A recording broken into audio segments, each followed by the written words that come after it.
Eh bien, on va en parler avec notre camarade Veto. Oui, car quand on arrive ici dans l'estuaire de la Seine, on voit surtout la vocation portuaire, industrielle, mais il y a cette biodiversité qui est étonnante, qui fait qu'il y a une flore très importante qui s'exprime et qui attire aussi beaucoup d'animaux. Alors des mammifères, des insectes, des amphibiens, il y a un petit peu de tout.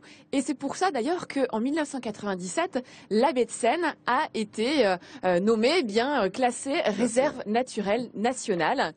Et alors, c'est le terrain de jeu favori de Franck Deschandolle, qui est photographe animalier et que nous avons suivi le temps d'une journée. On va voir qu'il y a beaucoup de petites astuces, de petites cachettes pour essayer de surprendre des moments incroyables de vie dans cette baie de Seine. Regardez.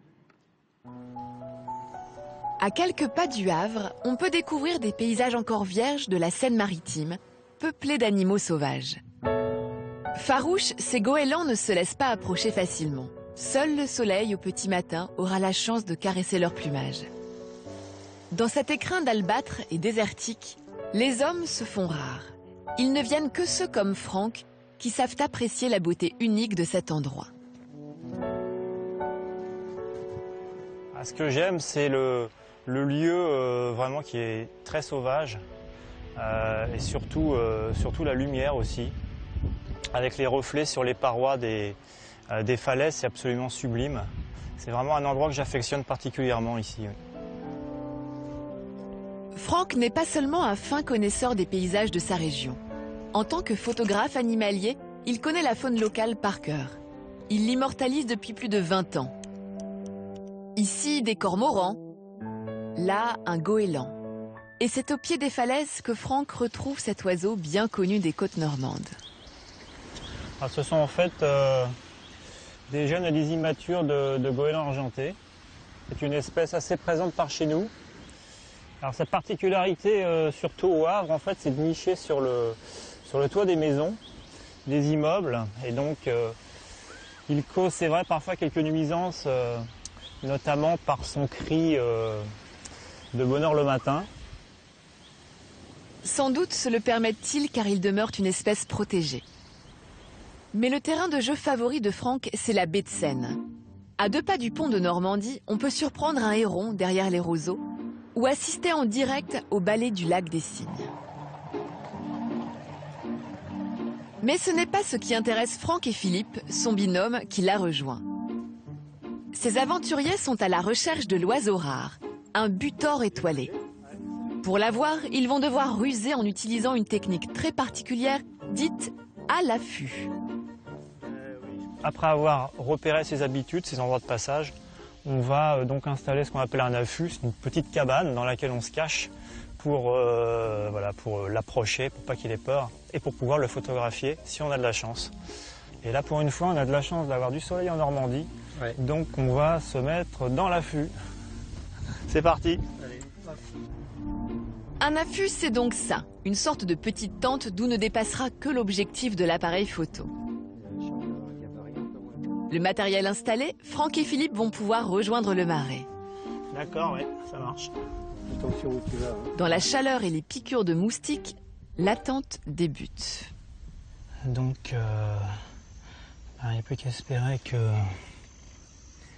notre cible vienne relativement rapidement. Sinon, voilà, je suis là au minimum pour 4 heures.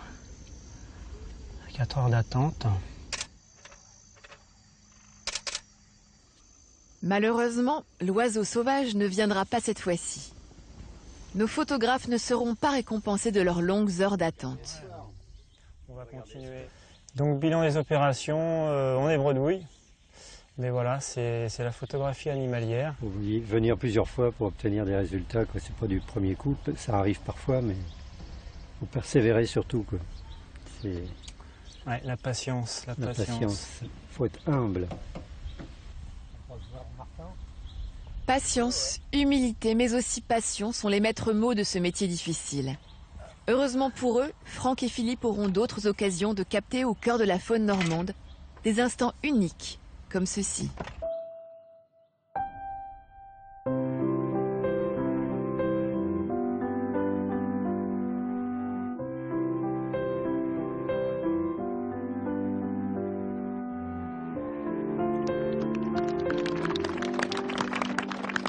de magnifiques clichés vous faites là, Franck. Dites-moi, est-ce que si moi j'ai envie d'aller me balader dans la baie de Seine et faire mes propres photos, est-ce que je pourrais faire des photos aussi belles que les vôtres?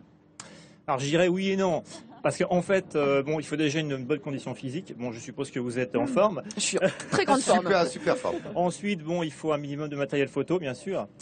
Et puis voilà, tout ça fait. Attendre et attendre. Voilà, Ouais, il faut de la patience, effectivement. Hein. Et bien connaître les animaux aussi, quand même. Il faut aussi très bien connaître les animaux. C'est la clé essentielle, en fait, de la réussite, bien sûr. D'accord. Alors, Sophie, tu voulais la patience, c'est bien, la condition physique aussi, mais ce monsieur-là revient de très loin. L'été dernier, il s'est fait mordre par un serpent corail au Pérou en allant faire des photos. Et il revient de très très loin parce que loin de toute infirmerie et à pirogue, sauf qu'il n'y avait plus assez d'eau pour repartir. Voilà, c'est un rescapé que vous avez là.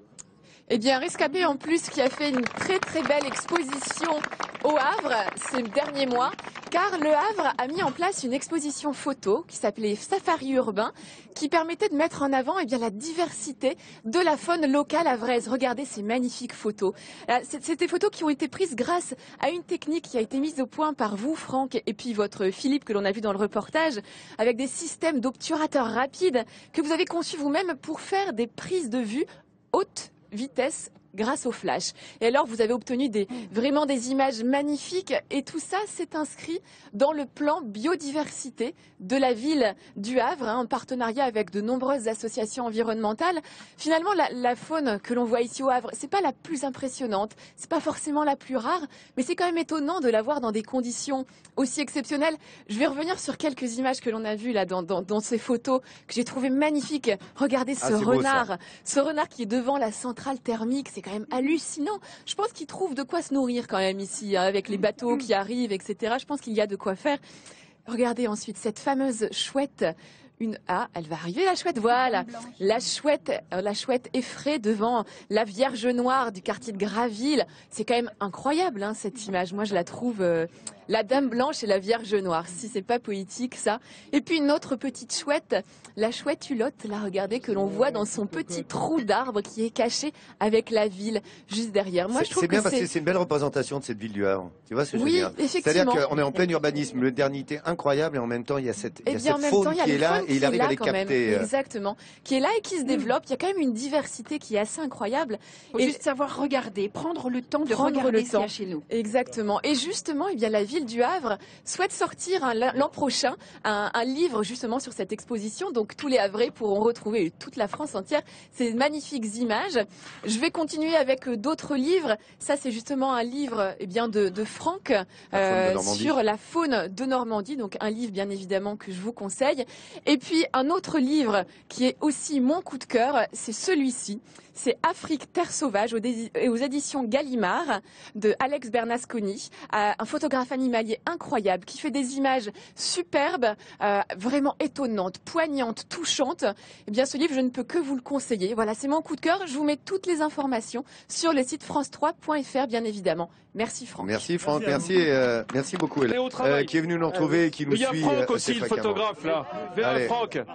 Allez-y au boulot parce qu'il faut dire que cette recette de Saint-Jacques fondu de poireaux est connue de toute la région. Hein. Oui, absolument. C'est un plat remarquable. Je tiens à signaler à Franck qu'on a retiré le corail, évidemment, hein, depuis ses aventures péruviennes. non, ça mord pas. Et puis encore, attends juste 2 secondes, Vincent, avant que Gilbert nous donne son avis sur cette magnifique Saint-Jacques, remercier Florent Bonaventure, le directeur de Sciences Po, un grand merci à lui, parce que vraiment il nous accueille, on avait besoin de cette structure. Merci beaucoup Florent Bonaventure pour nous avoir accueillis dans vos locaux, nous avoir prêté vos locaux comme vous le faites. Bravo les gars, et je peux vous dire que faire Sciences Po ici c'est quand même du bonheur, hein. Ils sont bien installés, on sera là dès demain matin 10h50. Tu veux savoir comment elle était cette Saint-Jacques? Elle était comment Jacques? Grave.